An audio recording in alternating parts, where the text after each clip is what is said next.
Happy Tuesday! I hope everyone is having a great week. In July, we are continuing to observe Minority Mental Health Awareness Month, and apparently it's Shark Week this week, so you may get an appearance from a few sharks.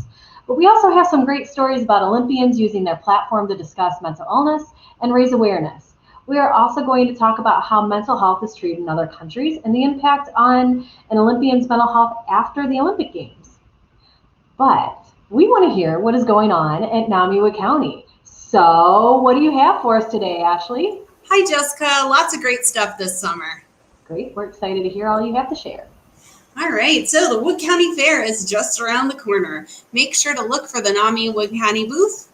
We're going to have tons of great information, resources, and maybe even some fun games. This month, we're starting to offer hybrid support groups. This means you can join online and in person.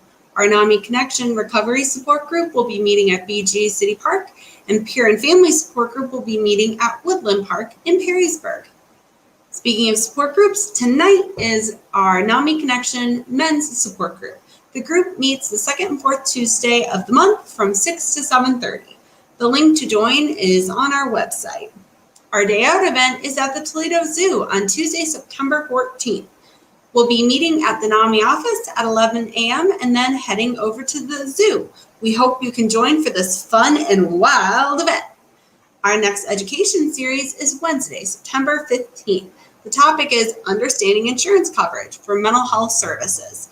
We'll have speakers from the Ohio Department of Insurance to discuss navigating private insurance and the resources available from their department, and also a speaker from Wood County Job and Family Services to discuss Medicaid coverage. Make sure to mark your calendar for October 1st, which is our annual After Burn event. This year will feature a 5K run walk, chili cook-off, family-friendly games, community resource fairs, a remembrance event, and generally good times. We hope to make this our biggest and best event yet. Stay tuned for more details. And as always, visit our website or follow us on social media for the most recent updates on programming and events. And as I like to say, those are your upcoming events. Thanks for all the great updates, Ashley. I hope folks are excited to zoo it. Yeah, everyone at NAMI zooing it. Great, thank you. So how is mental health treated in other countries as it relates to our stories on Olympians? Courtney is going to share a bit about that now. Hi, Courtney. Hey. You excited to share with us? I'm always excited to share everything, and did you know? Good. So over the years, so many people across the globe gear up for the Summer Olympics that happens every 4 years. As fans are always excited to watch their country take home the gold, athletes train and prepare for their Olympic debut for years. Last year, the 2020 Tokyo Olympics were canceled due to COVID-19, but they have been rescheduled to happen this summer in 2021. Many, though, are still hesitant to bring so many people around the globe together all in one place for fear of a viral spread, including the Japanese government. Regardless of these concerns, the Tokyo Games are still on for this summer due to financial commitment from Japan to the International Olympic Committee. But there will be measures in place to help decrease the likelihood for COVID-19 spread. With this being said, these measures aimed at reducing spread of the virus means that athletes will have little opportunity to socialize and to blow off steam. Human interaction will be discouraged, and competitors will be requested not to visit other places other than their venues, training centers, and their accommodations. Athletes will be asked to eat meals in the main dining areas as quickly as possible, and athletes' families will not be able to come to Japan to watch them compete. These restrictions could have a negative effect on the athlete's mental health, according to many experts, and could lead to an increase in isolation and loneliness. While a clinic with services including psychiatric counseling will be set up in the Olympic and Paralympic villages, some countries are taking extra steps to keep the minds of athletes healthy. And this includes a dedicated expert mental health team from the British Olympic Association, sleep monitoring to help with mood for the Australian softball team, 3 sports psychologists with Singapore's athletes, and a downloadable psychological guide for Chinese athletes. Mental health has been discussed recently in Olympic athletes as early as this month, when tennis champion Naomi Osaka spoke about her depression, and a survey conducted last year found that Osaka is not alone in this. 1 in 5 U.S. professional athletes reported difficulty exercising due to mental health issues, a lack of motivation, or related to COVID-19. However, while U.S. adults are among the most willing to seek professional help for emotional distress, they are also most likely to report not having as good access to affordable healthcare. Additionally, the U.S. has a relatively low supply of mental health workers, particularly psychologists and psychiatrists. So if you want to learn more about mental health services and treatment in other countries versus in the U.S., you can visit the links in the comments.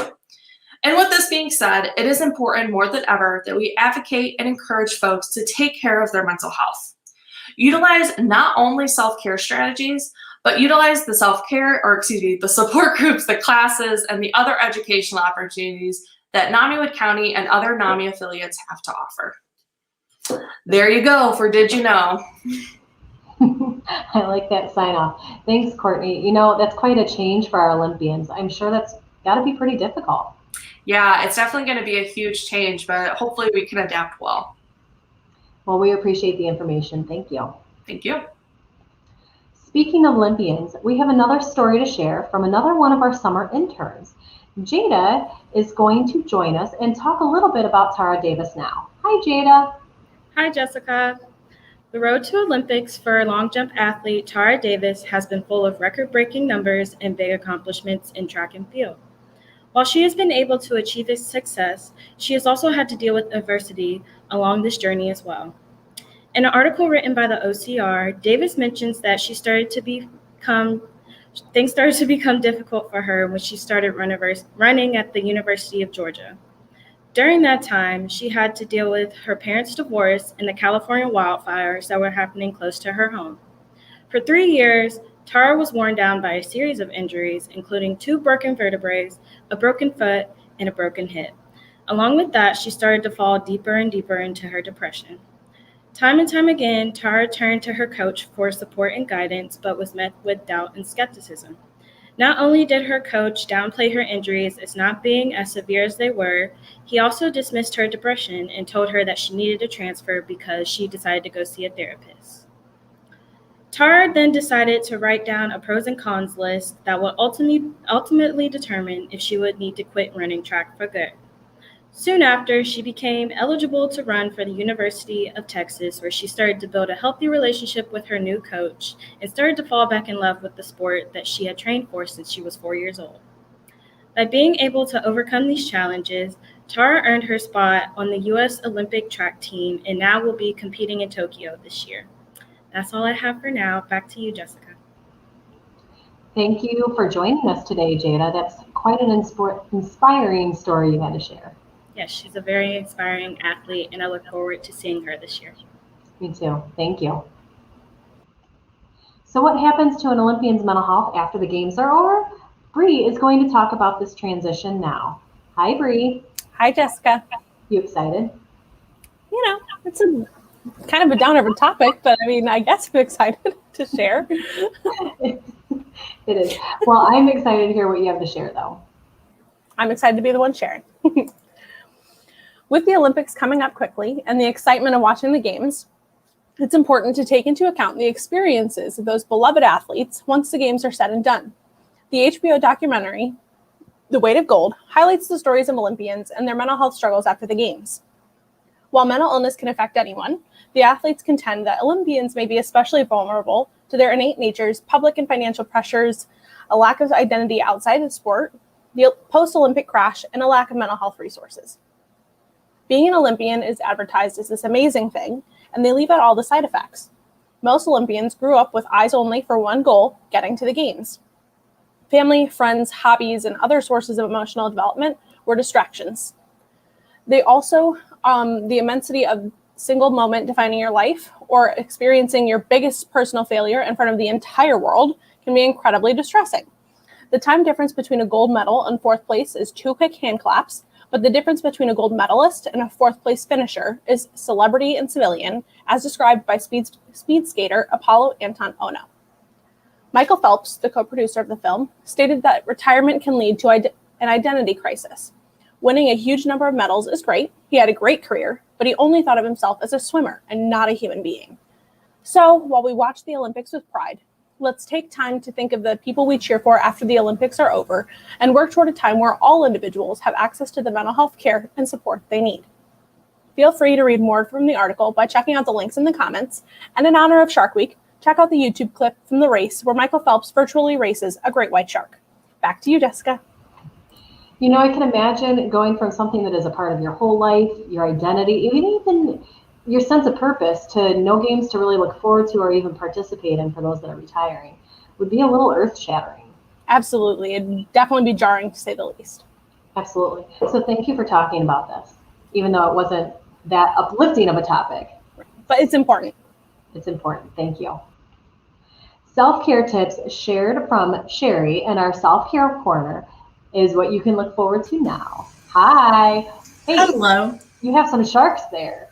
Yes, it is Shark Week, and I have some self-care tips while you're on the beach searching for sharks.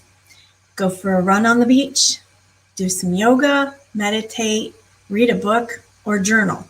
Make sure you wear your sunscreen. Okay, for those that don't live by a beach, here are some activities for outside. Go stargazing. Stop and smell the flowers. The vibrant colors stimulate our senses, triggering a production of melatonin and serotonin. Catch the sunset and sunrise. And if you feel a little silly, do some dancing in the rain. We have been getting a lot of that lately. So have a great Tuesday. Enjoy Shark Week. And back to you, Jessica. Thanks for sharing, Sherry. And hey, for those of you out shark gazing, as Sherry said, stay safe out there. But thanks everybody for joining us today. We hope you have a great week. And until next week, I guess baby shark on.